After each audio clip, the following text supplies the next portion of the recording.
Hey guys, Seb here. Just kidding, but I did have to watch that about 100 times to make this video. It's actually Razamatraz here. I know a lot of people are excited about Ghost Recon Wildlands, which comes out on March 7th. So am I. I hope a lot of you got a chance to play the open beta over the weekend. I did, and it was a lot of fun, especially when you get to play in a group of friends.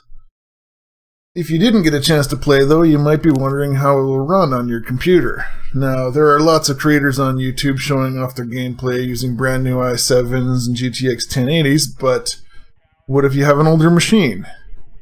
So that's where I come in this video.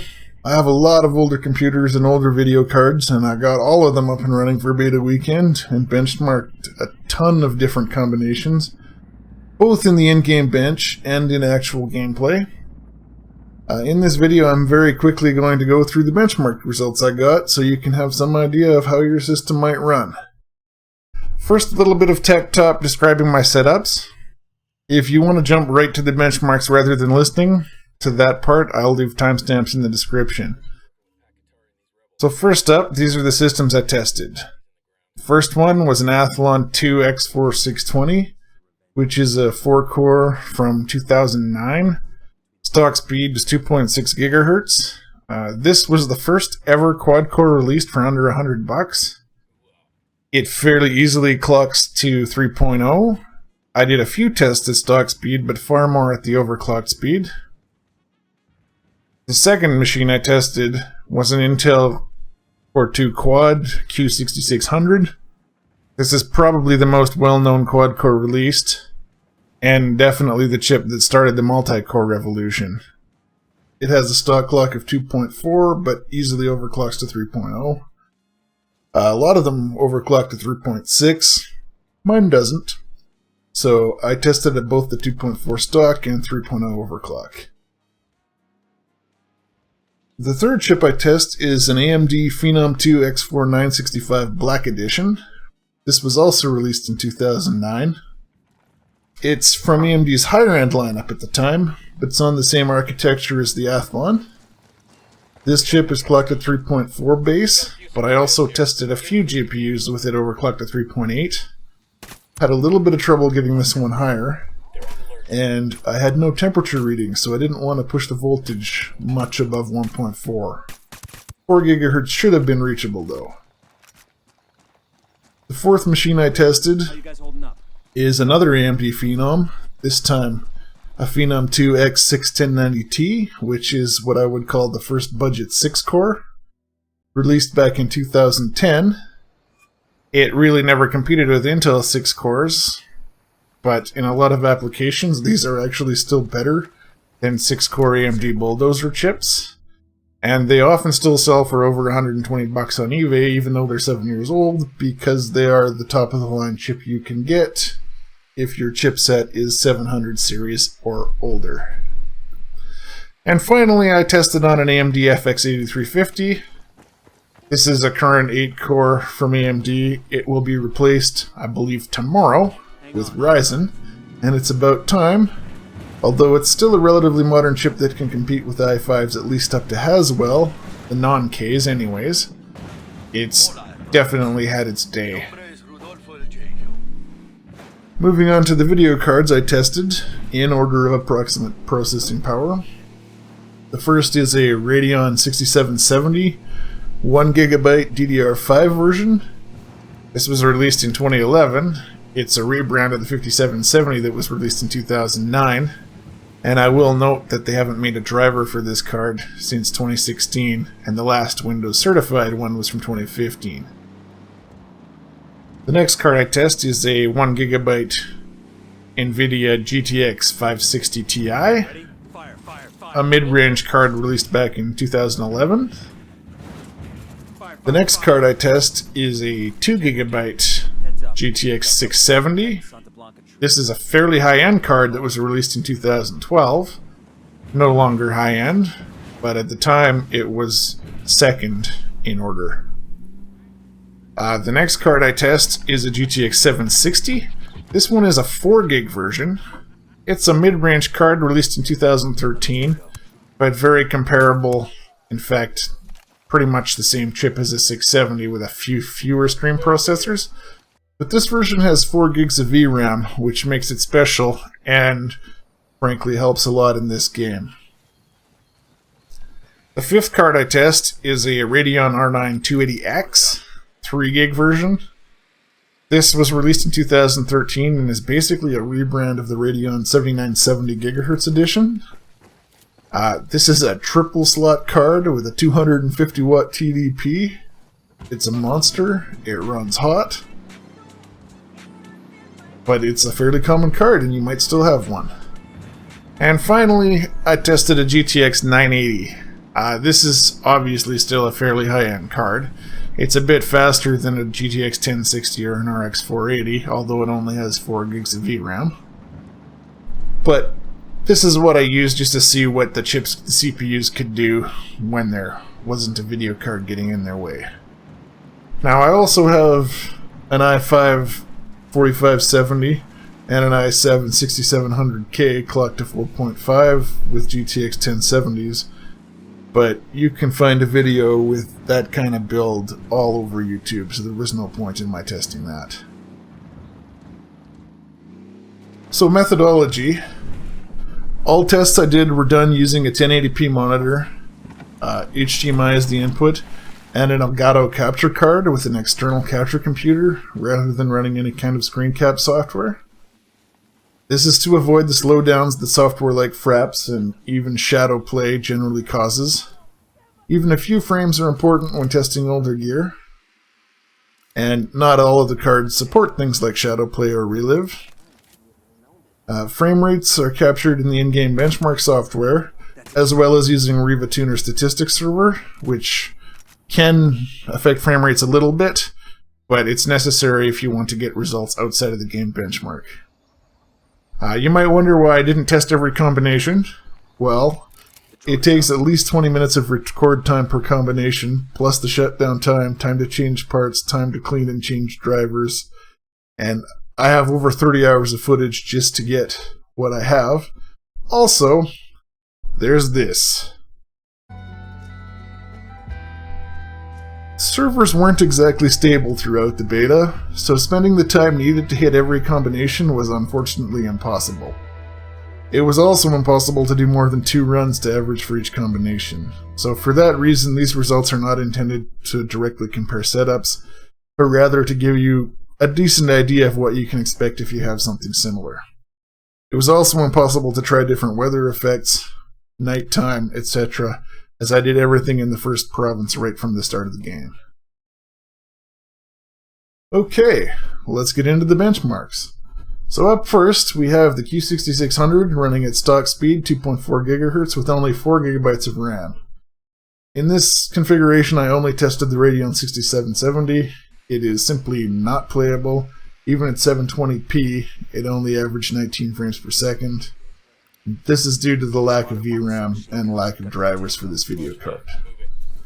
Up next, I overclocked the Q6600 to 3.0, which might be a common machine that people have, older machine, or it could pick up cheap on the used market. Should be able to get a board in a Q6600 for $50 now. The 560 Ti is the first card I test. It's simply not playable at 1080p or 720p. However, moving on to the GTX 760, it is playable on low and okay on medium, and the R9 280X also playable on low and okay on medium. What you might notice is that moving from medium to high to very high doesn't actually have much impact on frame rates, and this happens throughout all the tests. Unfortunately, I didn't test the GTX 670 on this configuration, but based on the other tests, it would perform similarly to the 760 at low, and then would start dropping off due to VRAM. If you only have a 2 gig video card, I would recommend using low textures, basically no matter what CPU you have. The rest of the settings, though, you could turn up. Up next, we have the Q6600 at stock speed with 8 GB of RAM. For a lot of boards, this was the max memory size, especially boards that use DDR2 rather than DDR3, which this one does. The extra RAM boosts the 1 gig 6770 a bit, but it's still not playable. The 280X loses speed from the 4GB overclocked run with the Q6600. I also tested the 6770 at Ultra, mostly for shits and giggles. I literally couldn't watch the screen without feeling sick. 3 frames per second. Yeah. I also seem to have lost my GTX 980 results above medium, which is unfortunate. Up next, we overclocked the 8GB Q6600. You might notice some weird things here. The 560 Ti becomes almost playable in terms of frame rates in 720p, but the glitching and popping in and out of textures would make it impossible, in my opinion. The 760 is perfectly playable at low settings and not terrible at medium or even high. At Ultra, it simply falls apart, even with 4 GB of VRAM. The 280X is faster than it was without overclocking, but it falls well behind the GTX 760, even though an R9 280X is a way more powerful card than a GTX 760. Unfortunately, I think this is a case of AMD drivers. Nvidia released an update just before the beta, and AMD didn't. Hopefully they release something before the launch, or very soon after the launch, because it's a little sad when a 50% more powerful card ends up being 20% slower. The other weird thing is the GTX 980 actually got slower with the overclock. This is a real effect, and I tested it numerous times. I believe it comes down to memory bandwidth, because of the slightly off-timed memory necessary to overclock. The DDR2 went from 800 down to about 778, which shouldn't be enough to show this impact, but something happened. Moving on, I'm showing now the Athlon II X4 620, overclocked to 3.0. I did a few tests on this at stock speed, and to be frank, it was simply too weak to play the game regardless of the GPU. The 980 could put out frame rates, but the stutter was horrible. Anyway, at 3.0, the 560 Ti remains unplayable.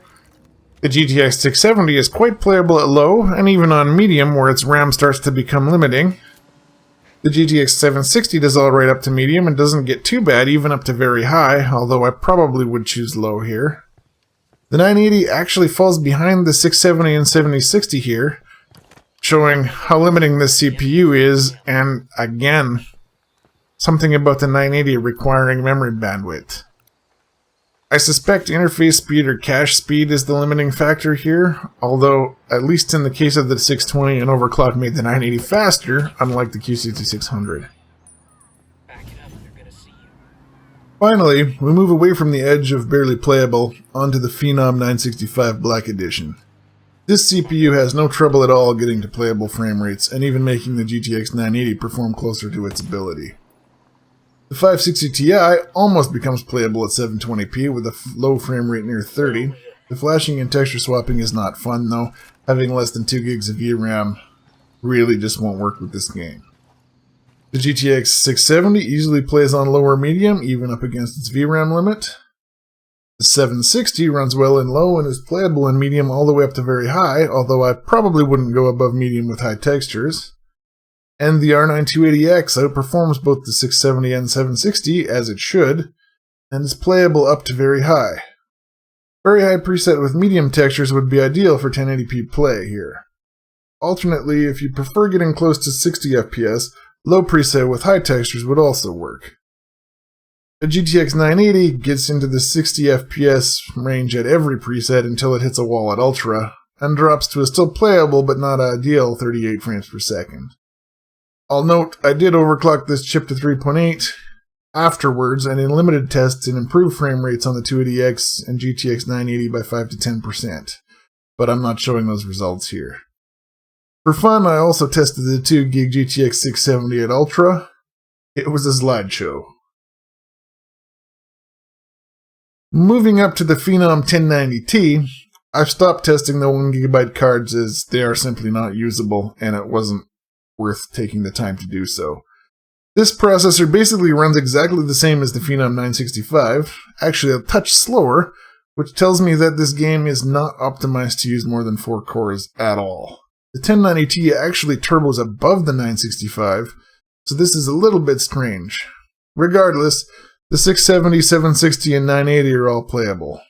The 280X didn't get tested as I ran out of time to do the driver clean and swap on this one before the beta ended. Finally, we move up to the FX 8350. Effectively, this is AMD's current top-end CPU. At least for one more day, this is the top one. Tomorrow, Ryzen comes out. Everything is still playable on the 8350, but you will notice that the 670 and 760 are not getting faster even at low. They became the limiting factor back around the overclocked Q6600 in terms of frame rate. The R9 280X also maxed out on the 965 and gets no faster with the FX 8350. The GTX 980, though, gets a chance to shine here at low and improves all the way up to very high. At Ultra, it actually becomes the limiting factor, and even the Phenom 965 can keep up using a GTX 980 on Ultra. For fun again, I tested the GTX 670 2GB version at Ultra. It was still a slideshow as expected. That's the end of the benchmarks. To conclude, this game is not CPU intensive. It can be played on pretty much any quad-core from 2010 or later. A 2009 Athlon 620 was right on the edge, but a 2007 Q6600 was okay, especially overclocked. The game is very VRAM intensive though. Ultra textures need at least 4GB, but that's pushing it, and 6GB or more would be recommended, meaning either a 1066 gig or a 470 or 488 gig. Sorry, RX 470 or RX 488 gig. Even for medium textures, a 2GB video card is simply not enough. In my texting, medium was okay, right on the edge of memory use, but in some parts it became obvious the textures were being swapped in and out, causing stutter. If you have a 2GB card, I recommend running low textures. If it's powerful enough, you can go ahead and turn up some of the other settings like draw distance and maybe even anti-aliasing, FXAA, and the detail setting if you want, but don't turn up the textures. With the VRAM limited, it just won't work. On the other hand, if you do have the VRAM, feel free to run textures as high as you want. They barely change performance at all. Low preset with high or ultra textures is entirely possible with only a 10% drop in frame from running the low texture version. If you have 4 gigs of system RAM, you will likely have stuttering, but it is playable. Make sure every background process you can turn off is turned off, frankly, including your antivirus. You will need every last bit of RAM you can get. Ubisoft recommends 6 gigs for RAM minimum, and that's probably accurate, although I would personally say 8 gigs. Now, I intend to make a few separate videos for each of the CPUs, which will include a few of the tests that I skipped showing here, as well as setting recommendations and showing some gameplay from each setup. Stay tuned if you'd like to know more about your particular config and how each of these performed. If you stayed to the end, thanks a lot for watching. This one took a lot of production effort, so I really appreciate it. Razzmatazz signing off.